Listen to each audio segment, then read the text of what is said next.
4 November 2024 સ્વામી બાપા ગોંડલથી ગાંધીનગર જવાના હતા અને સ્વામી બાપા શરૂઆતમાં યોગી વાણી પુસ્તકનું વાંચન કરતા હતા અને પછી તો હેલિકોપ્ટર આગળ ચાલ્યું અને ત્યાં પછી અમદાવાદ શહેર આવ્યું. એટલે મેં બારીમાંથી જોયું અને દેખાયું અમદાવાદ શહેર દેખાય છે. એટલે સ્વામીને સહેજે વાત કરી કે સ્વામી અમદાવાદ આવ્યું.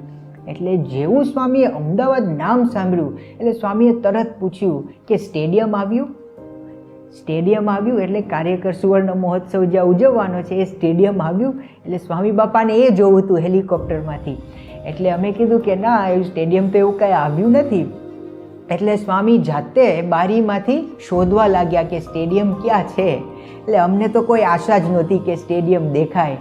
પણ હવે સ્વામીની શ્રદ્ધા કહીએ કે સ્વામીનું અંતર્યામીપણું કહીએ એટલે થોડીક વાર થઈ અને ખરેખર અમને સ્ટેડિયમ, નરેન્દ્ર મોદી સ્ટેડિયમ એ દેખાયું. અને પછી અમે સ્વામીને બતાવ્યું કે સ્વામી જો આ નરેન્દ્ર મોદી સ્ટેડિયમ આપ વાત કરતા હતા એ અહીં છે. એટલે સ્વામી બાપાએ પણ જોયું ઉપરથી અને ખૂબ જ રાજી થયા. પણ આ પરથી આપણને ખબર પડે કે સ્વામીના મનમાં અમદાવાદ નામ સાંભળ્યું અને સીધું સ્ટેડિયમ યાદ આવ્યું અને સીધા કાર્યકરો એ એમના મનમાં યાદ આવ્યા.